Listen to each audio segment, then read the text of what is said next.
they 2 years ago, Reproductive Health Equity Act passed, and they took away all rights of the intrauterine human being, all rights. I mean, it specifically says in the law, the preborn baby has no rights as a human being. They took away human rights. Even wanted pregnancies. Like, we should all be up in arms about that. What do you mean my baby has no rights?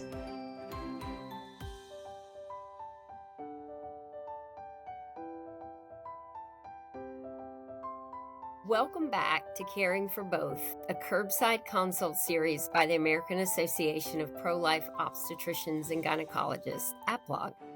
Today, I'll be continuing my discussion with Dr. Catherine Wheeler, an obstetrician and gynecologist who will offer an update on the abortion landscape in her home state of Colorado and what medical professionals can do to advance life-affirming medicine in extremely pro-abortion states. Good to have you back, Catherine. Oh, thank you so much. It's good to be with you. So, Dr. Wheeler, for listeners who aren't super familiar with Colorado's abortion landscape, could you summarize what it's like, if you have details of your state's abortion law and maybe how it's changed recently? Yes, thank you. So I moved here about 4 years ago, almost 4 years ago. Colorado's legislators, some of them, not all of them, are incredibly proud that Colorado was the first state to legalize abortion in the late 1960s, so before Roe versus Wade. Then relied on Roe versus Wade for continuing abortion. Right now, where we are and where we've been is that, and I didn't know anywhere in the world you could do an abortion all the way through pregnancy. But that's Colorado. I know there's some other states that are the same. Colorado really wants to be the leader in abortion. That's what they declared Roe versus Wade Anniversary Day, January 22nd this year, and there's an initiative to put our law onto the Constitution in Colorado. And they both start with Colorado has always been a leader in abortion. And I reject that. When I moved here, there was a proposition called Proposition 115 to end late-term abortion after 22 weeks, which, as you know, is about the limit of viability now. When I entered OB-GYN, it was 24 weeks, but we've made incredible progress. Right. And I looked at that and said, what? We do abortions after a baby can survive outside the womb? Like, that's crazy. People are going to get this. And of course, the abortion industry came in with incredible amounts of misinformation, which has only expanded since then. And the ballot initiative failed. So Colorado's law is any reason up until the due date, and including sex selection, including, like, we've had people call some of the abortionists and say, I don't want to have a baby of this race, and that's what the dad is. I'm like, oh, we're not going to judge you. I mean, we're talking late second trimester, third trimester abortions. Here in Colorado, there's no regulation, there's no inspection, there's no requirements of the providers. Like, there's nothing that says you have to even be a doctor in our law. We're supposed to collect statistics. Wow. They don't enforce that. So we know just recently, Warren Hearn has started reporting his late-term abortions. I mean, we had over 500 late-term abortions in our state last year, a large number coming from out of state. They took away parental notification a year ago. So, I mean, we have no restrictions. The only thing that we have right now is the only thing Coloradans have ever voted for is to restrict taxpayer funding. And they're going for that this year and trying to put all of that on the Constitution in Colorado. So that's where we are. Last year, they expanded protections for abortionists, again, to try to draw people to come here, including abortionists. So they've got now more protection, even against liability, against medical malpractice. They're protected more than other medical providers. We also last year had an expansion of what's called reproductive health services to be, if you have insurance, there's no out-of-pocket cost. We offered an amendment Well, then let's do that for obstetrical care. Isn't that part of reproductive health care? And they refused to include that. Right. And then the third thing that Colorado did last year is attack the pregnancy resource centers and called it deceptive practices for advertising and made it a professional malpractice or non-professional conduct to provide progesterone abortion pill reversal. So there's Bella Health and Wellness, a life-affirming medical practice in Denver, actually immediately filed a suit.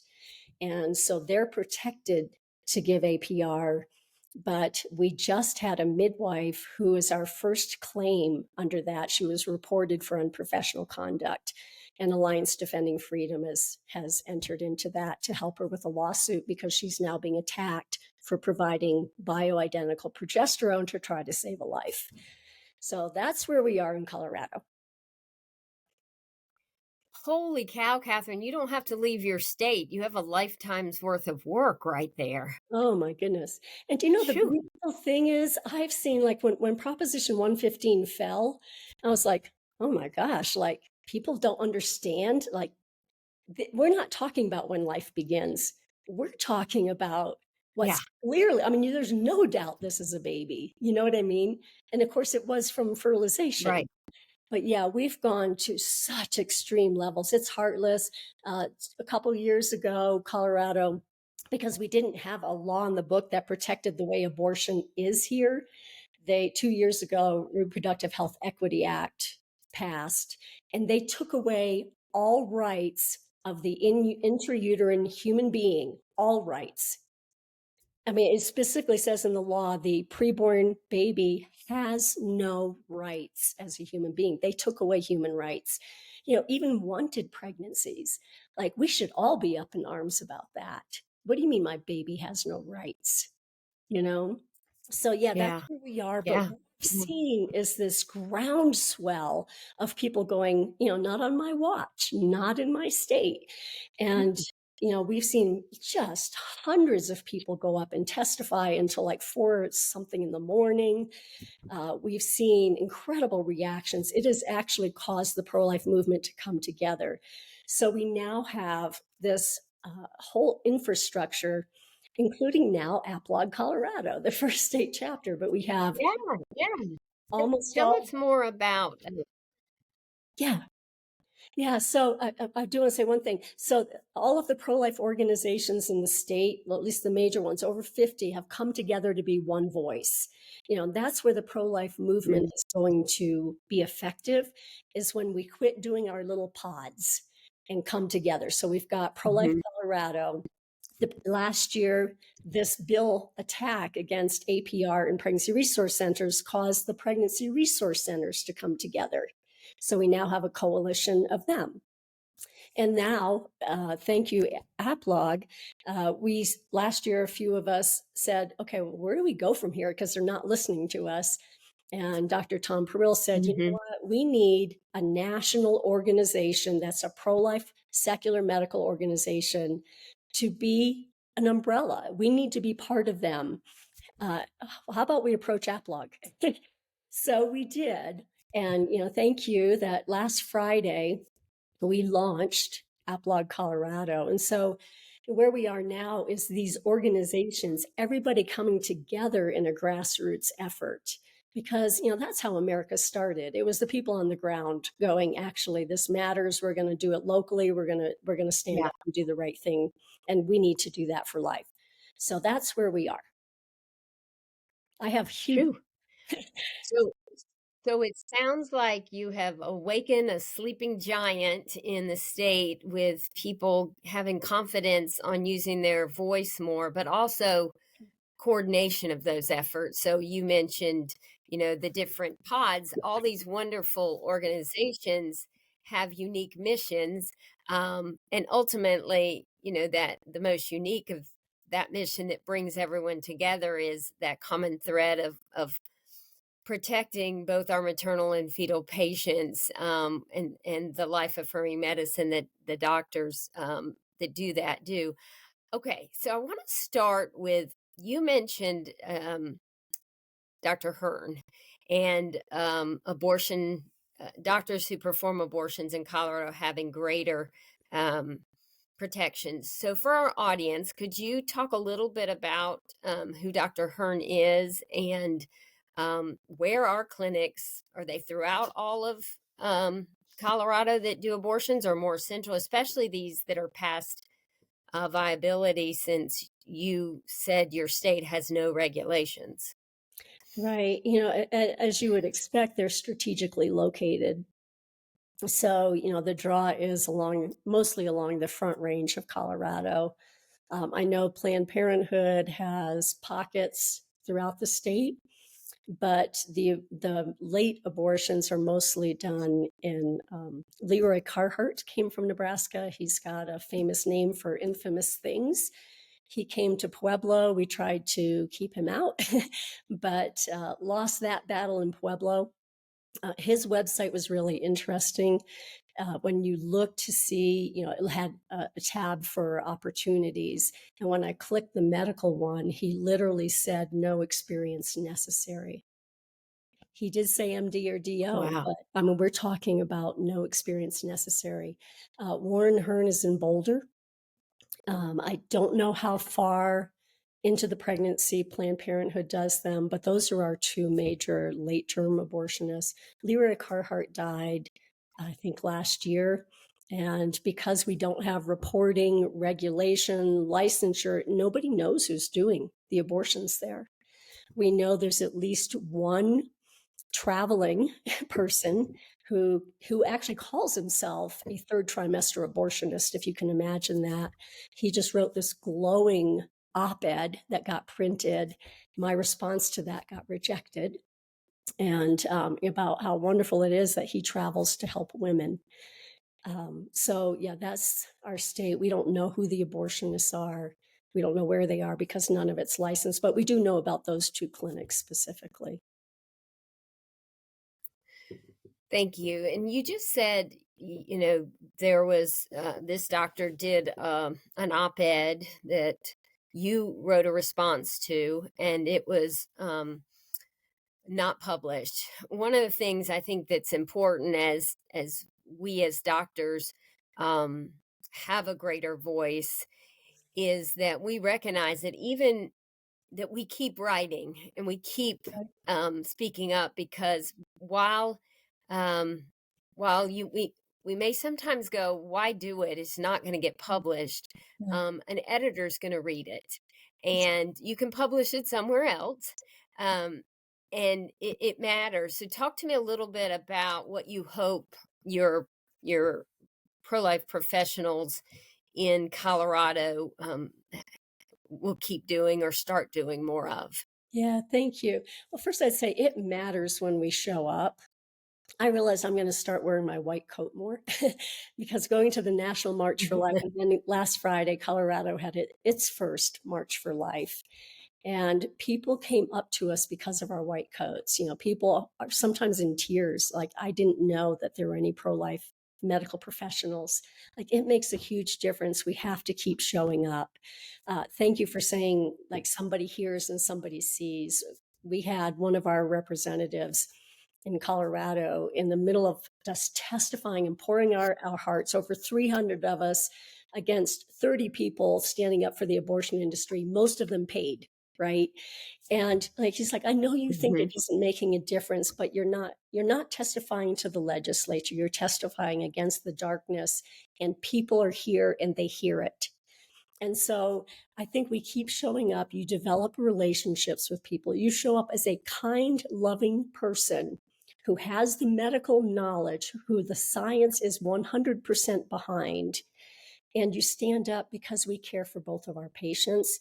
People don't know. We know. It's our job to stand up for our patients. I mean, that's part of ethical medicine, is to make sure the truth is being told.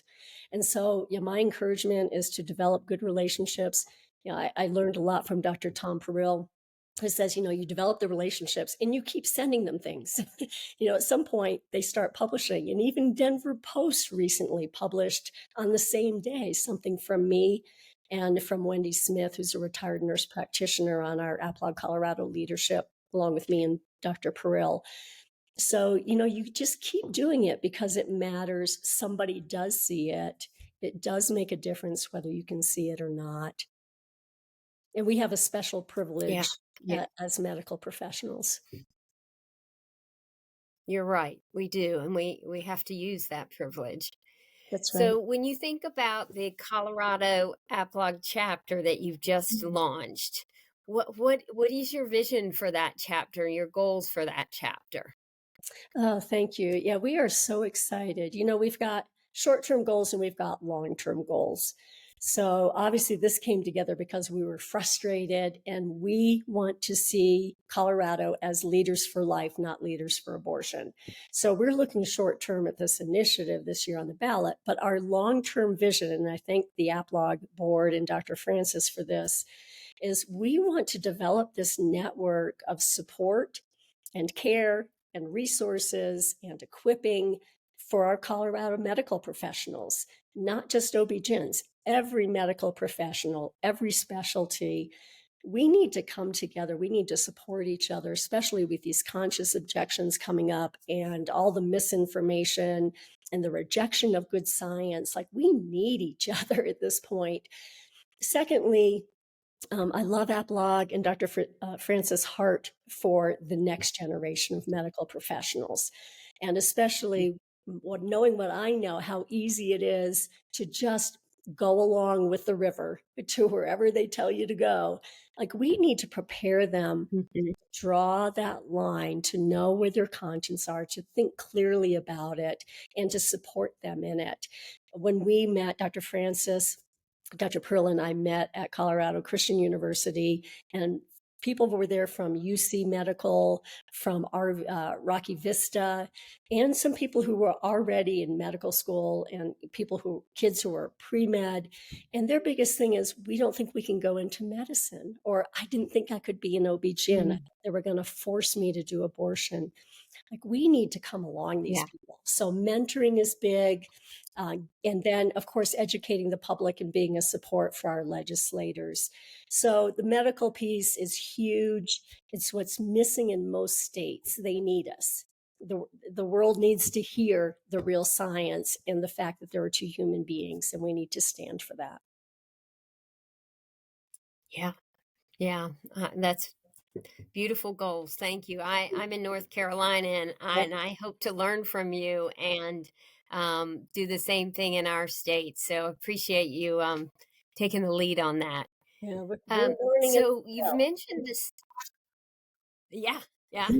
So talk to us about the specific state ballot that's coming up. And I know you mentioned it earlier, but remind our audience about we know that several states have ballot initiatives. And they can be for or against abortion. You talked about the one that got defeated for the 22 week limit. But tell us about your ballot initiative coming up and your strategy regarding that. Yeah, well, clearly, this is the new strategy of the abortion industry, is to move through states that are they think are easy picking, and we're gonna make it not easy picking in Colorado. But they're also going after states like Arizona that have pretty good protections for life, and they're trying to go around that with a ballot initiative. So I think every state, they're obviously going to roll this out in every state. The narrative's all the same. So our ballot initiative essentially takes what they did with the Reproductive Health Equity Act 2 years ago and puts it in the Constitution. So removing all rights before birth, all human rights before birth, making abortion legal through the entire pregnancy with absolutely no restrictions, no safety, no licensure, no regulations, no inspection, without adequate data, without parental consent or notifications, all the way down to 12 years old in our state. So, like, I've got a granddaughter Mm. who's 12. She could be depressed Yeah. one day and her parents have no idea. They will be trying to move it so that they can actually take the kids there. That's the next step, but that's not on there. They are also now putting in taxpayer funding. That's a big movement here. We would then be the only state here in Colorado that has everything to be the abortion capital of the world, is what they're trying to do. So taking away, so they already have it. If you have private insurance, no out of pocket cost, but not the same for obstetrical care. Making taxpayers pay for it. They're putting that under a reproductive justice cover. It's unfair that Mm. people who are on Medicaid, on government plans, don't get the same rights as insurance. So they did the insurance first, and now they're declaring it's reproductive injustice to not do that with taxpayer funding. Nowhere do they make it clear you're paying for this, and then requiring government funding for it. So basically doing the entire package to make it a free for all here, and the most unsafe, the most radical place to have an abortion in the world. We'll do your abortion and send you home with your complication. Yeah. So I think that when you look at that, people who aren't in Colorado may say, well, she's got it bad, but the rest of us are okay. Mm, Ours aren't that bad. yeah. As we wrap up, what's your message for life affirming healthcare practitioners, professionals across this country regarding being active? Yeah, it's the most important thing you can do right now. I mean, this is an attack on society, it's an attack on medicine. You and I have seen how medicine has changed since we entered it. And as soon as and we're now seeing in Colorado the attack on the other end of life. We're seeing expansion of end of life. They call it medical assistance in dying. We, of course, know it's assisted suicide. This is actually changing all of our society. So, thank you for practicing Hippocratic medicine. Have these hard conversations. Don't bury your head in the sand. I'm finding that, like even in Arizona, as I talk to people, do you know that they are bringing a constitutional amendment? I know you think you've got a great law. They're coming for you this year. And they're like, what? What are you talking about? Or even here in Colorado, do you know that they do abortions until the due date here? And they're like, no, we don't do that. I'm like, yeah, please look. So be a voice, continue to practice Hippocratic medicine. It matters. Look at other role models. Like here, we've got Bella Health and Wellness, which has really developed a model for life affirming medicine with no apologies. This is what women and children and families need and deserve. This is real health care. So I applaud you for what you're doing. We would love to be a support in any way we can. This matters. This is the biggest human rights issue in the world. And we're on the forefront. I'm thankful for it. I'm thankful for you practicing life affirming medicine for both of our patients in line with science. Dr. Wheeler, thank you for those words of wisdom and that encouragement for all of us to be brave and to be able to step out and stand up for our profession and our patients, both of them. So, I want to also thank our listeners for joining us today. If you like this episode, be sure to give us a like and subscribe on our YouTube channel. If you're listening on a podcast channel, give us a 5-star review. We will happily see you on our next episode. Have a great day.